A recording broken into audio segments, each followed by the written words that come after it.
commencer, ça me paraît important de dire que je ne suis pas du tout une spécialiste de Hannah Arendt. Ce n'est pas une autrice que j'ai étudiée particulièrement. Je l'ai lue, j'ai apprécié beaucoup de choses que j'ai lues. Et à ce jour, j'ai peu mobilisé son travail à tort, comme vous allez le voir certainement dans mon intervention de ce jour. Je ne l'ai pas directement mobilisé et la sollicitation, l'invitation qui m'a été faite, le petit défi qui m'a été envoyé de dire mais est-ce qu'Hannah Arendt, les propos d'Hannah Arendt pourraient résonner avec des soucis de formation en éthique des ingénieurs, puisque c'est le souci qui est le mien en tant que chercheuse. Qu'est-ce que ça pourrait donner? Et finalement, ça donne quelque chose. Donc, je suis ravie de vous présenter ce qui est donc un travail exploratoire. Et je dis avec beaucoup d'humilité et de prudence que si il m'arrive d'interpréter ou d'utiliser Hannah Arendt d'une façon qui étonnerait, choquerait, dérangerait des spécialistes, eh bien, je me resitue dans la philosophie du colloque des figures inspirantes, ou se laisser inspirer par une figure, c'est avec tout le respect que je dois à Hannah Arendt, ça peut être aussi me tromper dans les interprétations, mais néanmoins être stimulant. Donc, c'est le débat qui permettra aussi peut-être de corriger des erreurs, de réorienter. Donc, je voudrais démarrer par un premier point sur d'où je parle, les soucis de l'éthique chez les ingénieurs. Et vous allez voir qu'assez vite, je vais évoquer un moment qui croise aussi d'une certaine façon la vie, l'histoire de Hannah Arendt. Puisque donc, la question de l'éthique professionnelle, c'est vraiment une question qui est devenue majeure, qui s'est imposée dans tous les domaines de l'âge humain au cours du XXe siècle. Et ça a commencé par le champ de la médecine. C'est là que c'est le plus visible, c'est là où il y a le plus de publications. Alors, il y a deux raisons à cela. Une, c'est les grands pouvoirs de la médecine liés aux évolutions technoscientifiques. Et puis, une autre explication vient du choc qui a été causé par les révélations publiques des atrocités commises par les médecins nazis et atrocités révélées à l'occasion des procès de Nuremberg. Donc, suite au procès de Nuremberg, il y a eu deux domaines dans lesquels il y a eu de grosses réflexions renouvelées dans le domaine de l'éthique. La première branche, c'est dans l'éthique en lien avec la recherche médicale, biomédicale, et qui a conduit à d'intenses publications dans d'autres domaines de l'éthique de la recherche, en biotechnologie, recherche sur les animaux, avec toute la question du consentement éclairé des patients, par exemple. Et puis, il y a une autre branche qui a connu un grand développement suite au procès de Nuremberg, c'est l'éthique non plus de la recherche médicale, mais l'éthique médicale dans le sens l'éthique clinique. Et là, il y a aussi un autre développement qui s'est fait. Autant l'éthique dans la recherche médicale a eu des répercussions dans d'autres champs de la recherche, donc comme je disais tout à l'heure, à commencer par la recherche en biologie ou sur les animaux, puis d'autres champs plus récemment. La seconde branche, qui est celle plutôt de l'éthique professionnelle, de l'éthique du médecin et pas de l'éthique de la recherche, a donné lieu à de nombreuses publications donc, et de remise à nouveau frais, on a pensé les enjeux éthiques de la profession médicale, puis d'autres professions, à commencer par des professions qui ont une certaine proximité, comme les psychologues ou les autres métiers de la santé ou les métiers du lien, du travail social, de l'éducation. Et alors, pour le domaine des ingénieurs qui m'intéresse, comme pour le domaine des affaires, finalement, aucune de ces deux branches, pourtant nées dans ce moment très important et très important aussi pour les ingénieurs, qui est la fin de la Seconde Guerre mondiale, aucune de ces deux branches n'est vraiment, je ne sais pas que ce n'est pas utile, mais c'est dans d'autres sources que l'on doit puiser pour penser au XXIe siècle les questions éthiques qui touchent les ingénieurs. Pourquoi cela? Parce que quand on pense à l'éthique de la recherche, finalement, les ingénieurs ne sont pas tant que ça des chercheurs. Cette notion du consentement éclairé du participant à une recherche ou bien du renoncement à la cruauté sur des animaux ou des questionnements que pose l'utilisation des animaux dans les recherches en sciences. Bon, pour un ingénieur, on pourrait se dire il n'y a pas beaucoup de transfert de cette question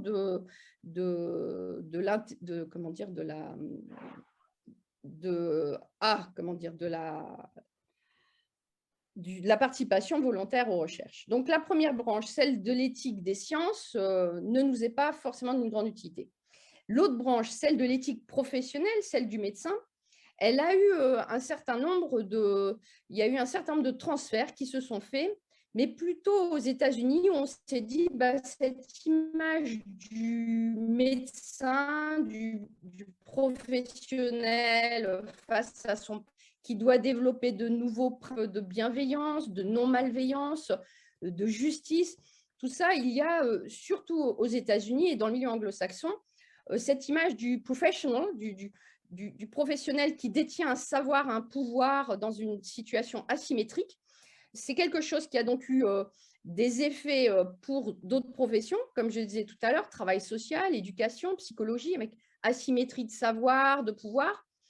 Et chez les ingénieurs, il y a eu donc dans le milieu anglo-saxon, par un effet de mimétisme, toute une littérature sur l'ingénieur professional qui serait celui qui est conscient de son savoir, de son pouvoir et qui, de même que le médecin serait bienveillant à l'égard de son patient, l'ingénieur qui serait au service du bien-être de son patient.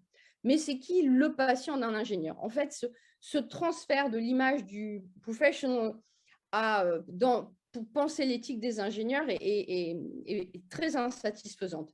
Je voulais préparer des diapos et je n'ai pas réussi, mais je vais essayer de résumer une diapo principale que je voulais vous montrer, qui était autour de l'idéal type du médecin et l'idéal type de l'ingénieur.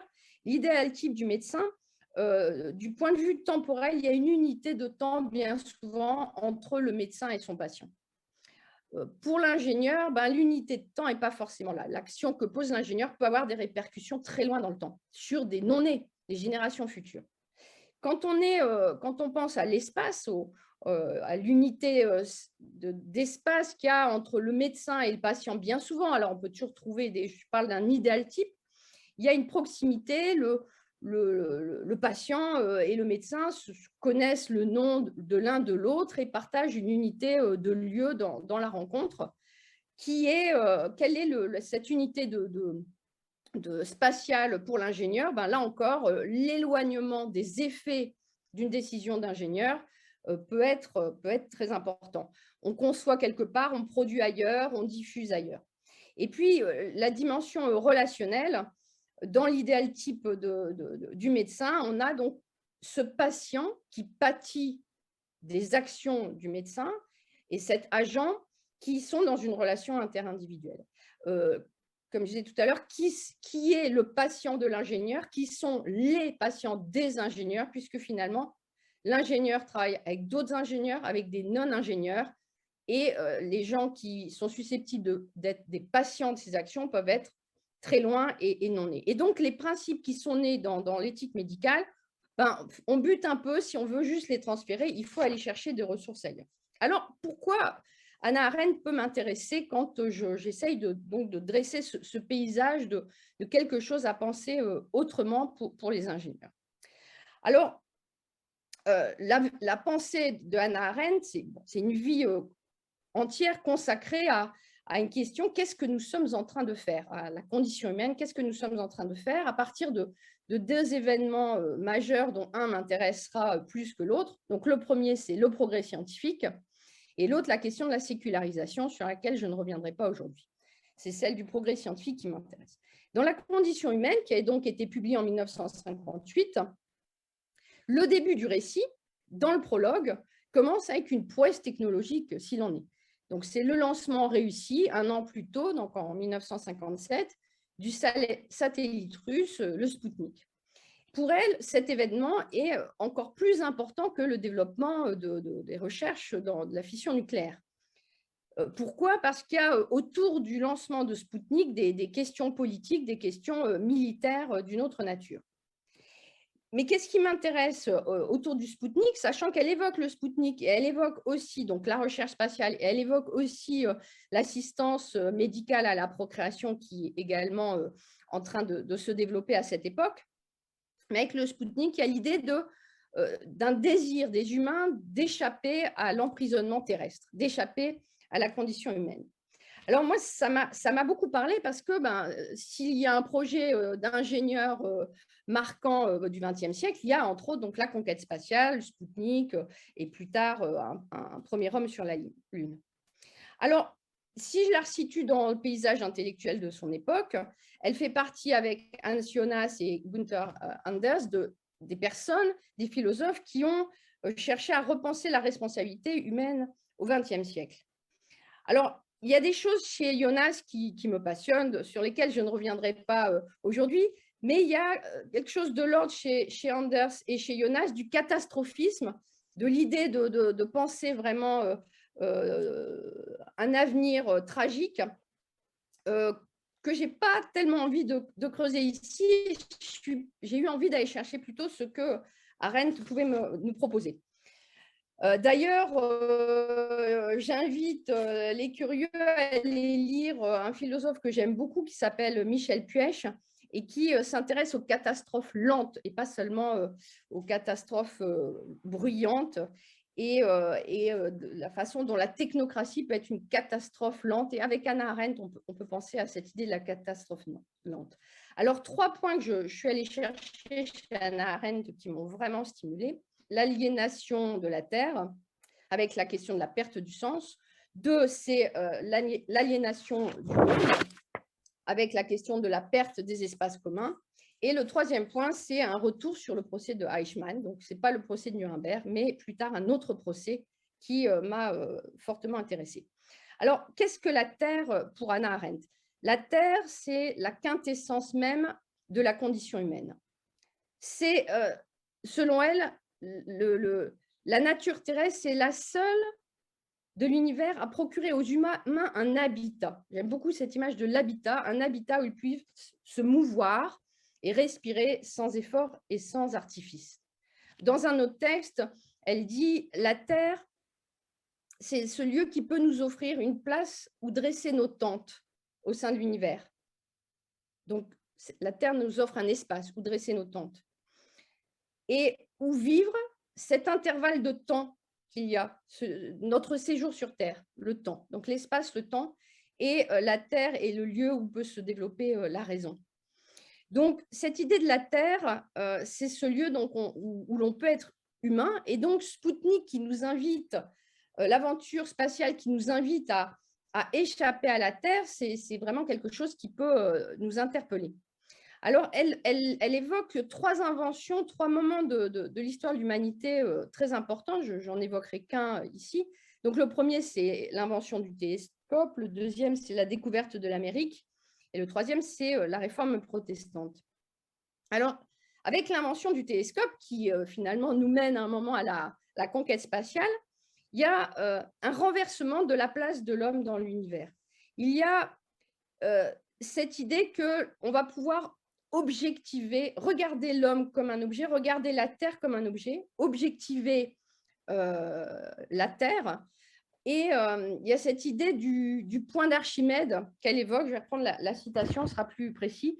Nous avons trouvé, donc nous les humains, moyen d'agir sur la Terre et dans la nature terrestre, comme si nous en disposions de l'extérieur du point d'Archimède.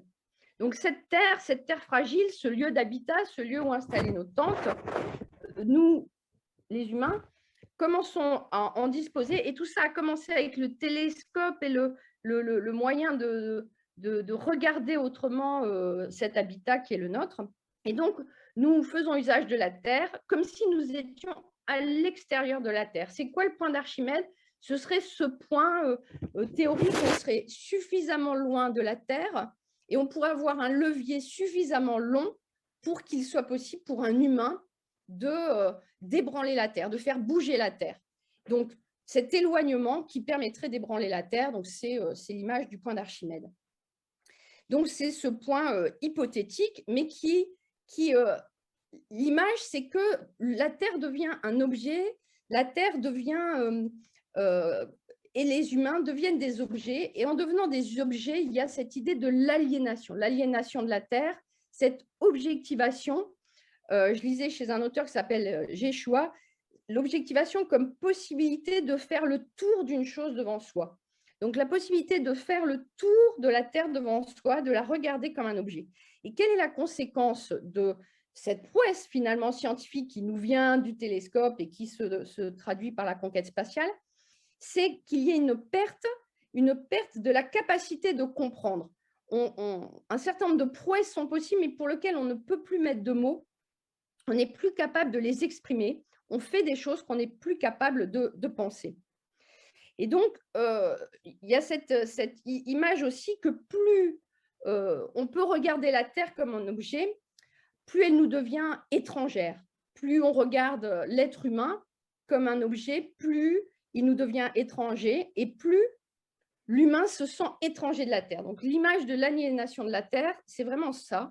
Et un des points que je trouvais vraiment très intéressant dans ces propos, c'était de considérer que si les scientifiques n'avaient pas refusé le développement des armes nucléaires, ce n'était pas d'abord parce qu'il manquait de caractère ou de courage, qu'ils ne seraient pas assez des professionnels, par exemple, à l'image des ingénieurs professionnels américains qui obéiraient à un code de déontologie. Non, si les scientifiques n'ont pas développé les armes nucléaires, ce n'est pas non plus parce qu'ils étaient naïfs et qu'ils n'avaient pas compris qu'une fois que les armes seraient développées, elles seraient utilisées. Pour elles, ce qui est vraiment important dans cette période, c'est que les scientifiques utilisent le langage des mathématiques et que ce langage, c'est encore une question d'objectivation. Ce langage qui servait à simplifier la parole entre les humains, on invente un langage mathématique pour simplifier, se déconnecte, il devient un langage qui ne se réfère plus à des paroles que l'on peut échanger entre humains. Et donc, c'est toujours cette même idée d'une perte de la capacité de penser, de la capacité de comprendre, qui est le pendant de ce qui pourrait paraître extraordinaire. On peut envoyer un satellite dans l'espace, on peut regarder la Terre de loin. Donc, ce premier point qui m'a vraiment intéressée chez Hannah Arendt, c'est ce que nous faisons de la Terre et puis quelque part de voir comment la pensée scientifique, la pensée mathématique qui est importante chez les ingénieurs, et ce n'est pas seulement les ingénieurs, les scientifiques manqueraient de courage et auraient besoin de telle et telle vertu, mais quelque chose s'est transformé dans notre rapport mathématique au monde, quelque chose s'est transformé dans notre façon de regarder ce lieu de l'habitat des humains. Le deuxième point que je voudrais développer, c'est la question de l'aliénation du monde et de la perte des espaces communs. Dans le prologue, toujours de la condition humaine, il y a un autre événement que Hannah Arendt cite, moins spectaculaire que le Spoutnik, que la conquête spatiale, mais selon elle, non moins menaçant. C'est le développement de l'automatisation. Alors, l'automatisation pourrait être vue comme quelque chose de fabuleux également, puisque on peut imaginer, grâce à l'automatisation, libérer de nombreux travailleurs de labeurs difficiles. Mais de conséquences de l'automatisation, il y a évidemment le chômage dans une société de travailleurs où, au bout du compte, les occupations ont été conçues comme moyen de gagner sa vie, donc il y a cette perte-là, mais aussi elle s'interroge sur ce temps libéré et sur ce que les humains feraient de ce temps libéré. Et elle a une phrase qui m'a beaucoup frappée en disant « c'est une société de travailleurs que l'on va délivrer des chaînes du travail. Et cette société ne sait plus rien des activités plus hautes et plus enrichissantes pour lesquelles il vaudrait la peine de gagner cette liberté. » Donc, on libérerait les humains, grâce à l'automatisation, de travaux durs, pénibles, mais pour faire quoi? Et de son point de vue, qui peut être discutable, mais qui m'a interpellée, l'espace libéré ne peut plus être investi puisqu'il y aurait une perte de la capacité d'investir ce temps-là. Alors, je vais resituer ce propos dans la tripartition que fait Hannah Arendt des formes d'activité qui sont, selon elle, le fondement de la condition humaine, qui sont le travail, donc qui correspond à un processus qui répond à une nécessité biologique, donc c'est l'homo laborans en tant qu'animal. Et puis, il y a l'œuvre qui correspond au monde des objets, de l'homo faber, des objets construits en vue d'une utilité. Et puis, l'homo politicus correspond à cette troisième façon de concevoir l'action. Donc, on a le labeur, le travail, l'œuvre, et puis l'action politique, qui seule est proprement humaine, selon elle, et seule permet l'actualisation de la condition humaine. Donc, alors il y a un peu chez elle de mépris, on va dire, de l'œuvre, voire du travail dont on pourrait discuter, mais je voulais resituer ça pour que cette perte ou cette incapacité qu'elle imagine du temps libéré par l'automatisation pour faire autre chose, pour agir, pour être dans l'action, et donc à comprendre dans cette tripartition que je viens de rappeler. Donc pour elle, il y a une autre forme d'aliénation problématique qui serait l'aliénation non plus de la Terre, comme je l'évoquais tout à l'heure, mais l'aliénation du monde. Et l'aliénation du monde, c'est la perte des espaces communs pour une parole politique, pour une construction d'une parole commune. Elle explique cette idée dans une partie qui est consacrée à la distinction entre le domaine privé et le domaine public dans la condition de l'homme moderne. Et le monde commun, pour elle, c'est ce lieu où les humains sont en présence les uns des autres. C'est ce domaine qui est lié aux productions humaines et aux relations entre les habitants de ce monde. Vivre ensemble dans le monde, c'est essentiellement qu'un monde d'objets se tient entre ceux qui l'ont en commun, comme une table située entre ceux qui s'assoient autour d'elle. Donc le monde, comme tout entre-deux, qui relie et qui sépare en même temps les hommes. Donc l'aliénation de la Terre, je l'évoquais tout à l'heure, l'aliénation du monde, ce serait cette perte de quelque chose qui relie les humains entre eux. Et quelle est la conséquence de cette perte du monde? C'est un désintérêt, une incapacité à y assumer des responsabilités. Donc, il y a un détachement qui s'opère. Tout à l'heure, je parlais de l'étrangeté que l'humain pouvait ressentir par rapport à cette Terre vue comme un objet que l'on peut manipuler à merci. Et là, il y a une autre forme de perte, la perte de la possibilité du politique.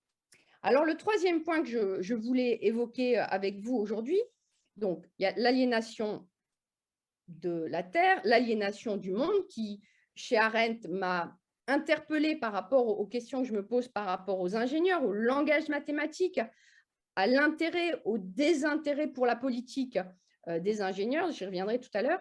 Donc, le troisième point, c'est le procès d'Eichmann. Donc, quelques semaines après le procès de Nuremberg, il y a eu plusieurs procès qui ont été ouverts pour des catégories de métiers. Donc, le plus connu, c'est le procès des médecins, celui dont j'ai parlé au début de mon intervention et qui a donné lieu au Code de Nuremberg et un certain nombre de réflexions sur l'éthique dans la recherche médicale et l'éthique dans la profession médicale. Alors, entre parenthèses, pendant que se passaient tous ces procès, il y a quand même, et c'est un petit peu mon petit dada, mais il y a 1500, souvent on ne le sait pas, ingénieurs et scientifiques qui ont été soustraits à la justice, qui ont évité d'avoir à rendre compte de leur participation au projet monstrueux, donc des ingénieurs et des scientifiques, parce que, en particulier les Américains, ont pensé que leur intelligence pouvait être au service de leurs intérêts à eux. Et parmi ces ingénieurs, il y en a un très célèbre qui s'appelle Werner von Braun, qui était le concepteur d'une des armes d'Hitler, ce qu'on appelle les armes de la dernière chance, les armes secrètes. Et c'est quand même grâce aux Américains, Werner von Braun, qui s'est retrouvé le premier directeur du centre Marshall et concepteur de la fusée Saturne. Donc là, c'est plus Sputnik, mais c'est le projet Apollo. Et donc, dans la façon de penser les ingénieurs allemands en temps de guerre, les procès des médecins d'un côté, y a-t-il eu des procès d'ingénieurs? Il y a eu des procès d'industriels, mais il y a surtout eu des ingénieurs et des scientifiques soustraits à la justice, qui n'ont pas eu à penser leurs responsabilités et qui ont eu des postes souvent extrêmement intéressants dans la conquête spatiale aux États-Unis. Je ferme la parenthèse. Donc ça, c'était Werner von Braun. Mais Hannah Arendt, elle, a suivi de près, comme vous le savez, un autre procès, celui d'un fonctionnaire donc, de haut rang, Adolf Eichmann. Et ce procès a eu lieu en 1961 à Jérusalem, après qu'il ait été, Adolf Eichmann, capturé donc un an plus tôt en Argentine. Il n'était pas un ingénieur, c'était un logisticien. Il n'avait pas fait de grandes études. Il a acquis ses galons dans son métier par étapes. Mais c'est un homme qui rappelle au cours du procès bien souvent son statut d'expert, de spécialiste, d'expert tenu à l'obéissance dans une organisation à laquelle il doit loyauté. Et cette image m'a vraiment interpellée par rapport à mon intérêt pour les ingénieurs, puisque finalement, j'ai trouvé que Eichmann était plus proche de l'image que je connais des ingénieurs qui sont des salariés de gros groupes que l'image du médecin, hein, je parle d'idéal type, du médecin qui serait seul dans son cabinet face à un patient, face à quelqu'un qui va vivre les conséquences de ses décisions professionnelles. Donc, Eichmann m'a intéressée et la question de la responsabilité d'Eichmann, puisque j'ai affaire à un homme dans une organisation, un homme confronté à des questions de loyauté vis-à-vis de l'organisation. Alors, Eichmann ne peut pas être considéré comme un des concepteurs de la solution finale. Il y a eu beaucoup de gens, c'est un parmi d'autres.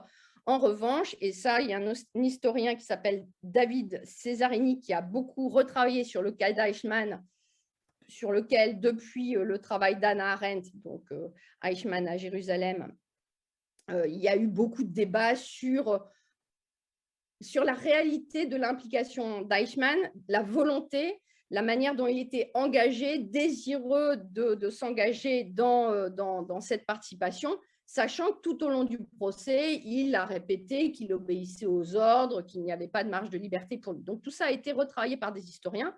Et donc David Cesarini en arrive à dire à le définir quand même comme un génocidaire, donc un participant au génocide, non pas parce qu'il a conçu la solution finale, mais parce qu'il a véritablement été complice de ce massacre de masse.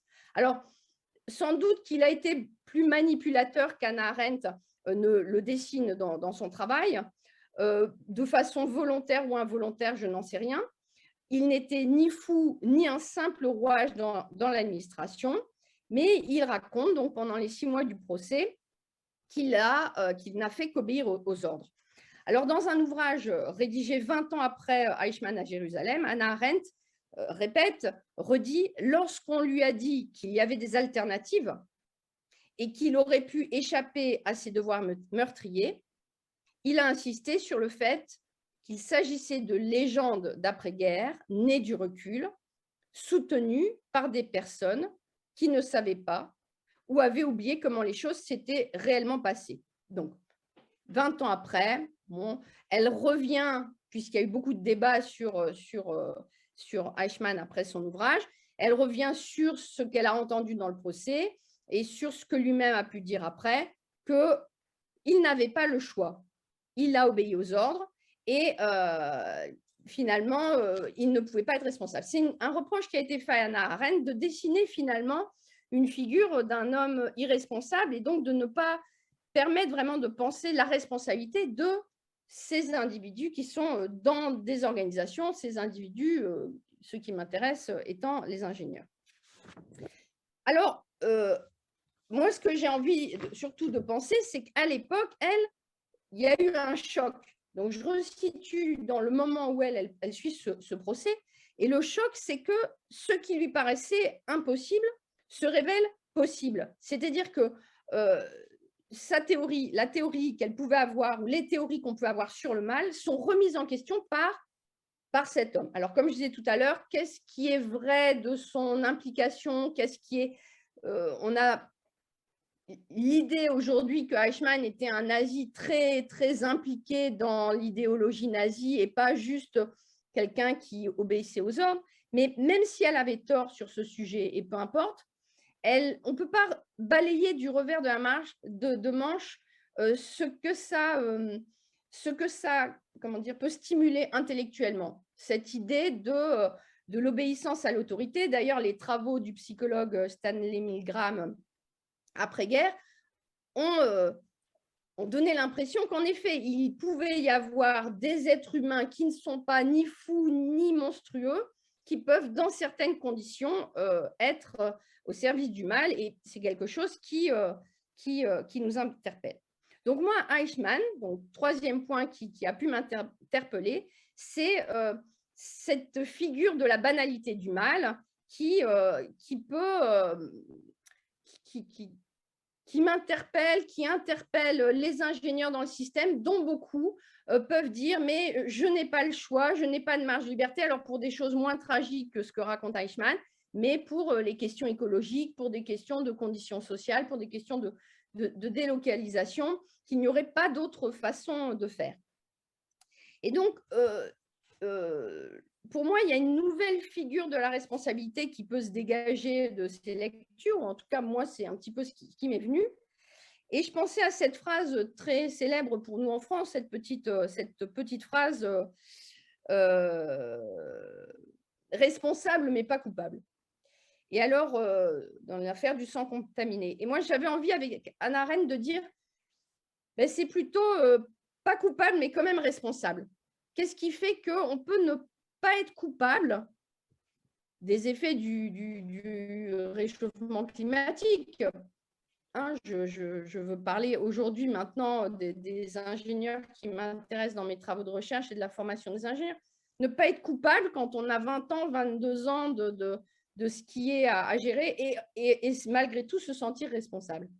Donc, il y a une distinction qui se fait entre la culpabilité juridique, une responsabilité, alors avec Hannah Arendt, avec une responsabilité morale aussi, mais pour elle, il y a une responsabilité politique. Et moi, ce qui m'intéresse, c'est d'identifier pour les ingénieurs ce qui ne serait pas ni que juridique, ni que dans la responsabilité morale, peut-être telle que Hans Jonas l'a décrit, mais une responsabilité qui est politique.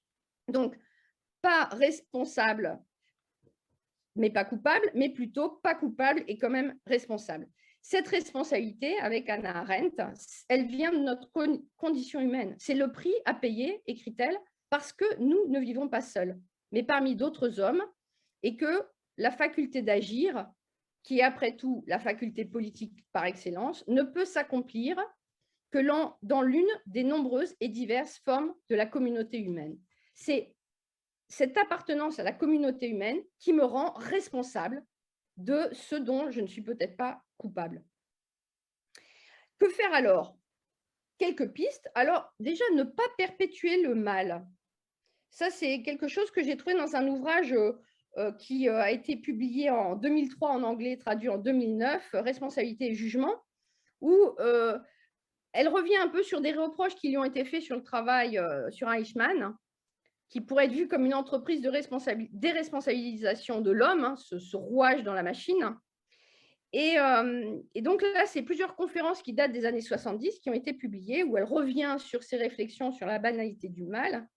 Et pour elle, il y a un mal qui pourrait être plus pernicieux, qui n'est pas lié forcément à une idéologie politique, c'est celui qui vient quand on perpétue le mal, on n'éprouve aucun remords, on oublie ses actes à mesure qu'on les commet.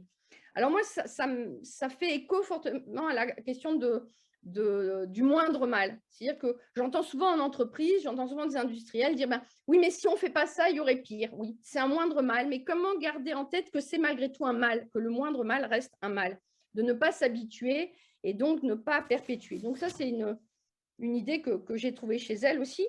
Et la deuxième idée, c'est qu'elle elle cherche dans la faculté d'agir politiquement, qu'elle cherche cette réponse, loin de toute résignation, dire non, refuser, s'indigner.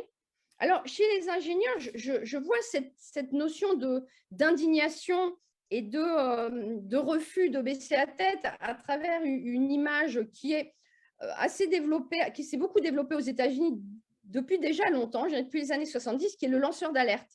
Alors, le lanceur d'alerte, voilà, c'est celui qui dit non contre tous parce qu'il y a un intérêt supérieur en jeu. Sauf que dans l'image du lanceur d'alerte, de l'ingénieur lanceur d'alerte, qui est énormément documenté dans la littérature américaine, on est un peu dans l'image héroïque de l'homme seul, le héros professionnel. On est encore dans l'image du professional qui serait seul. Or, entrer en politique, entrer en dialogue avec d'autres, créer des espaces communs pour construire ensemble le monde habitable, c'est pas seulement cette image-là du héros contre les monstres. Donc, avec Hannah Arendt, et pour Hannah Arendt, le fond du problème, il est ailleurs. Encore une fois, ce n'est pas le défaut de courage, ce n'est pas la naïveté. Le fond du problème, c'est la perte du sens, l'aliénation de la Terre, donc, et la perte du monde commun, l'aliénation du monde. Et tout ça naît, entre autres, du développement des techniques.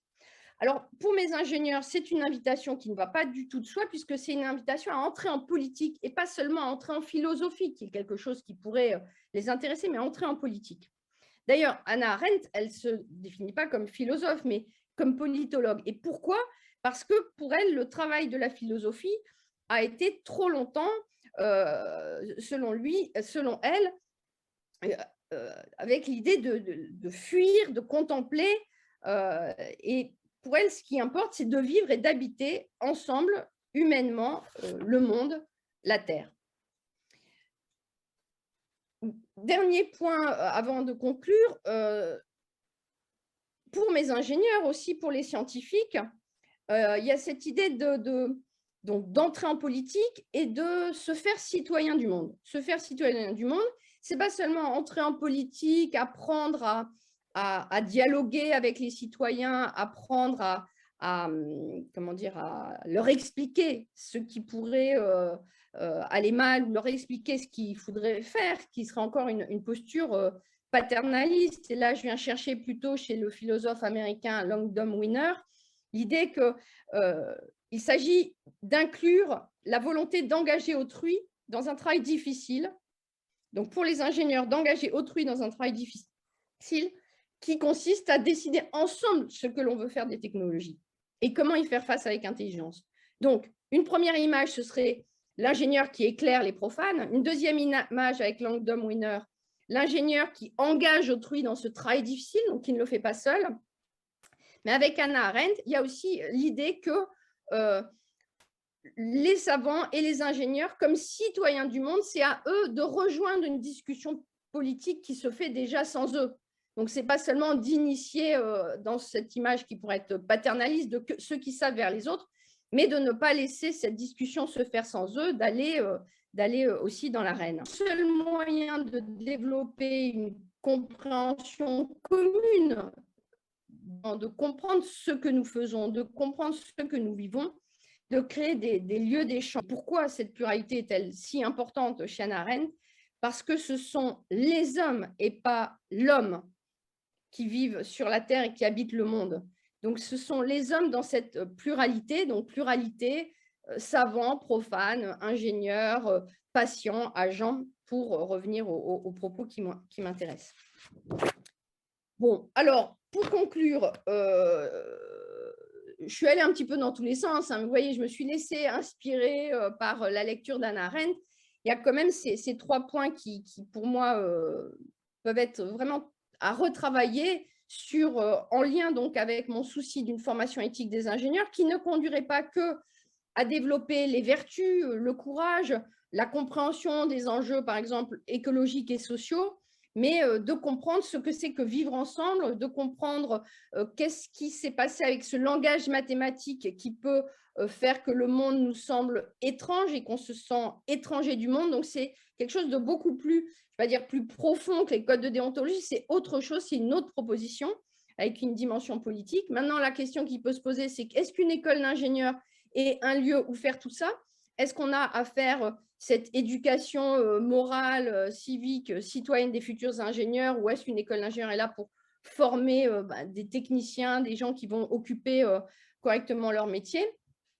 Moi, je considère que l'apprentissage du monde, c'est quelque chose qui a aussi sa place dans l'enseignement supérieur, de cette responsabilité du monde à l'égard de l'autre, à l'égard des générations futures.